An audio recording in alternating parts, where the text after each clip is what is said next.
पूर्व सीएम कमलनाथ का चुनाव परिणाम पक्ष में नहीं आने पर बयान सामने आया है।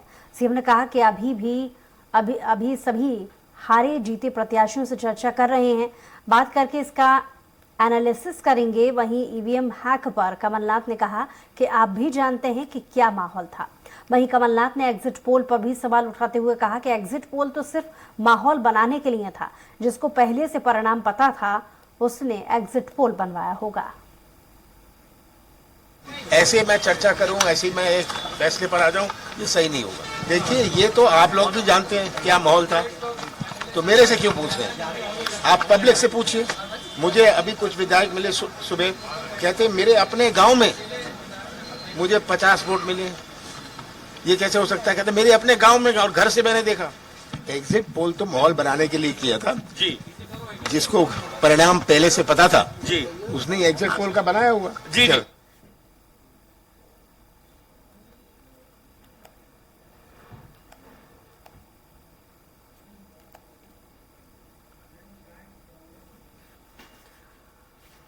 तो कमलनाथ का बयान सामने आया है और इसको लेकर के चर्चाओं का बाजार और ज्यादा गर्म हो गया है और प्रतिक्रियाएं लगातार आ रही हैं। ज्यादा बातचीत के लिए हमारे साथ कांग्रेस से प्रवक्ता आनंद जाट जी जुड़ गए हैं फोन लाइन पे और दूसरी तरफ पंकज चतुर्वेदी बीजेपी से प्रवक्ता कुछ ही देर में हमारे साथ जुड़ेंगे। आनंद जी, आपके पास पहले आऊंगी। बहुत स्वागत आपका।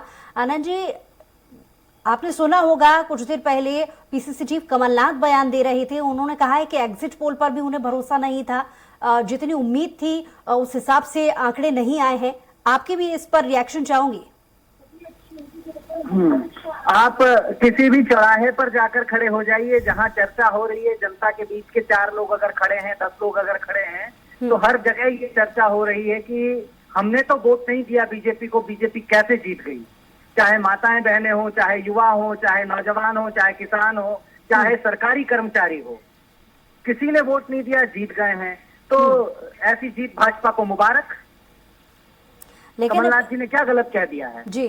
लेकिन पिछली बार हर बार हमने ऐसा देखा है कि जब जब कांग्रेस सत्ता में नहीं आई है तो सवाल ईवीएम पर ही उठाए हैं। लेकिन इस बार हम देख रहे हैं कि चाहे वो छत्तीसगढ़ हो या मध्य प्रदेश हो, ईवीएम को लेकर के आप कुछ नहीं कह रहे हैं, लेकिन इनडायरेक्टली कहने का मतलब यही निकाला जा रहा है कि हैकिंग को लेकर आप कांग्रेसी नेताओं का इशारा है। नहीं, कोई हैकिंग वेकिंग नहीं, कोई ऐसे किसी उस पर इशारा नहीं है हमारा।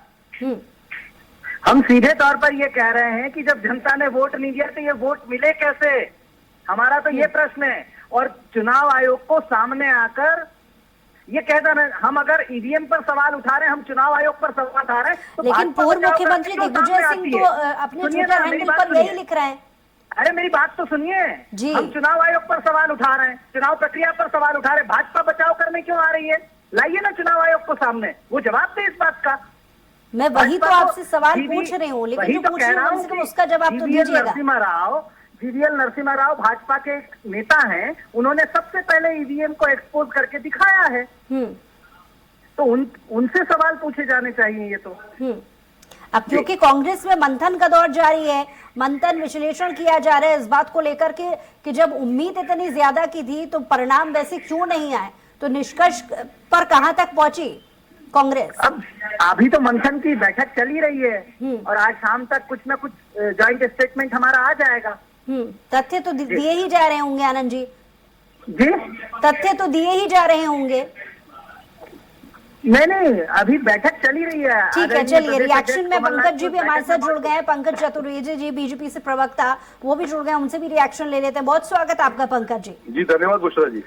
कांग्रेस में मंथन का दौर चल रहा है, कह रहे हैं कि जैसी उम्मीद थी वैसे परिणाम नहीं आए हैं। बहुत सारे इशारों में कमलनाथ ने भी बयान दिया है, क्या कहेंगे आप?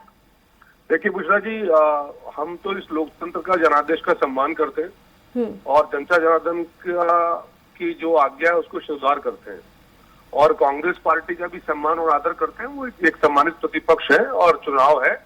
कुछ लोगों ने भारतीय जनता पार्टी के मत को पक्ष दिया, कुछ लोगों ने कांग्रेस के मत को पक्ष नहीं दिया। तो निश्चित तौर पर कांग्रेस पार्टी को विश्लेषण करना चाहिए और उनको इस बात पे जरूर चिंतन मंथन करना चाहिए कि जिस प्रकार के दावे कांग्रेस के थे, जिस प्रकार के वो आरोप भारतीय जनता पार्टी पर लगाते थे, उन सबको जनता ने खारिज किया। तो क्यों खारिज किया? तो ये विशेष रूप से कांग्रेस पार्टी का विषय है और वो क्या चिंतन करते हैं, क्या मंथन करते हैं, किसको हटाते हैं, किसको बनाते हैं, क्या निर्णय करते हैं, कांग्रेस के विषय है। पर हम जीत के बाद ऐसा नहीं कि कांग्रेस का कोई निरादर है, हम पहले भी सम्मान करते थे कांग्रेस के मित्रों से, चाहे वो दिग्विजय सिंह जी बड़े नेता हैं, कमलनाथ जी बड़े नेता हैं, हमारा उनसे वैचारिक मतभेद है। कांग्रेस के जो मित्र डिबेट में आए तो उनसे कोई शत्रुता थोड़ी है, हमारा लेकिन उनका कुछ दिन पहले आनंद जाट जी जो कांग्रेस से प्रवक्ता हैं वो हमारे साथ कुछ देर पहले जुड़े थे, वो कह रहे थे इस बार उन्होंने उनकी पार्टी में और उन्होंने खुद भी इस बात पर इशारा किया है कि बात ईवीएम पर नहीं, अब चुनाव आयोग की जो प्रक्रिया जिस तरीके से चुनाव संपन्न हुए उसको लेकर। और खास तौर से मैं चाहूंगी कि आप जो पीसीसी चीफ कमलनाथ ने जो बयान दिया है हाल ही में उसे कोट करके जवाब दीजिएगा। पंकज जी। जी देखिए बुशरा जी, मेरा सिर्फ इतना सा आग्रह है कि कांग्रेस पार्टी की जिस प्रकार की पराजय हुई है और जिस प्रकार के उनके अनुमान थे वो सब ध्वस्त हुए, तो इस प्रकार की स्थिति में कई बार हताशा निराशा आती है और जब आप हताश निराश हो जाते लेकिन वो ताज्जुब इस बात पर कर रहे हैं कि उनके अपने गांव में जो प्रत्याशी हैं वो कह रहे हैं कि जो प्रत्याशी अपने गांव से खड़े हुए थे वहां पर भी उन्हें महज 50 वोट जैसी स्थिति देखने को मिली है जो हजम करने लायक नहीं है, जो स्वीकार्य ही नहीं है, इस पर जांच होनी चाहिए, ऐसी तमाम बातें वो कह रहे थे। देखिए बुशरा जी, मैं उसी बात पर आ रहा था आपकी बात पे कि क्या आपका गांव है तो आप वहां पे लोकप्रिय है, इस बात का पैमाना ये चुनाव होता है। यदि जिस भी कांग्रेस प्रत्याशी को उसके गांव से 50 वोट भी नहीं मिले तो उसको विश्वास कैसे होगा? वो तो इस भ्रम में था ना कि पूरी विधानसभा मेरी है, तो इसलिए बहुत सहज इस प्रकार के आरोप लगाना। लेकिन कांग्रेस को लगता है देखिए कांग्रेस तो अपने स्तर पर, क्योंकि जाहिर है उनके पार्टी का अंदरूनी मामला है, इस पर विश्लेषण करेगी, मंथन भी करेगी, लेकिन बतौर बीजेपी पार्टी अब क्योंकि जीत आपकी पार्टी ने हासिल की है मध्य प्रदेश में, छत्तीसगढ़ में, राजस्थान में, तो इस जीत को लेकर के कौन सा फैक्टर काम कर गया जिस पर कांग्रेस ने काम नहीं किया और उन्हें हताशा और निराशा और हार का सामना करना पड़ा? देखिए बुशरा जी, कांग्रेस ने क्या किया उसकी लीला कांग्रेस जाने। भारतीय जनता पार्टी का एनालिसिस तो आपकी पार्टी में भी हो रहा होगा ना कि इतनी अच्छी जीत कैसे हासिल कर ली, बुशरा जी तैयारी होगी, वही तो जानना चाह रहे हैं। मैं उत्तर दूंगा तब तो जानेंगे आप। मैं वही आग्रह कर रहा हूँ आपसे कि मुझे अवसर तो दीजिए बोलने का। मैं निवेदन कर रहा हूँ आपसे कि भारतीय जनता पार्टी की जीत के बिंदु नंबर 1 एमपी के मन में मोदी, मोदी के मन में एमपी, नरेंद्र मोदी जी की गारंटी। बिंदु नंबर 2, भारतीय जनता पार्टी ने इस मतदान में 101 सीट पर 50% से अधिक मत प्राप्त किए। हमारा लक्ष्य था हर मतदान केंद्र पर 51% मत भाजपा के पक्ष में, और उसके लिए पिछले 2 साल से हमारे प्रदेश अध्यक्ष। अगर आप लक्ष्य को लेकर के पंकज जी बात कर रहे हैं तो मेरा सीधा सवाल आपसे फिर ये भी है कि जो एग्जिट पोल इसके पहले नतीजे जो तमाम अलग अलग चैनल्स की तरफ से सामने आ रहे थे, उम्मीद खुद बीजेपी को जितनी थी उस उम्मीद से भी कई ज्यादा बीजेपी क्या है, यानी खुद इतने की उम्मीद तो बीजेपी ने भी नहीं की थी। नहीं, ऐसा किसने कहा कि नहीं करती? हम एग्जिट पोल बीजेपी के थे क्या? ये बीजेपी ये देखिए आप उलझा हुआ जवाब दे रहे हैं। मेरा सीधा सवाल है, तमाम जो एग्जिट पोल हैं उन उम्मीदों, ये खुद आपके नेता हमारे साथ जब डिबेट में जुड़े हैं उन्होंने खुद इस स्टेटमेंट को दिया है कि जितनी उम्मीद उन्होंने खुद नहीं की थी उससे बहुत ज्यादा सीटें बीजेपी लेकर के आई है मध्य प्रदेश में। सीधा सवाल है। मैं थोड़ी सी असुविधा से भी है कि आप मेरा उत्तर नहीं सुन रही हैं। एक आध अवसर तो दीजिए मुझे अपनी उत्तर देने का। मैं आपसे आग्रह कर रहा हूँ कि आपने पूछा कि भारतीय जनता पार्टी की बिंदु बताइए।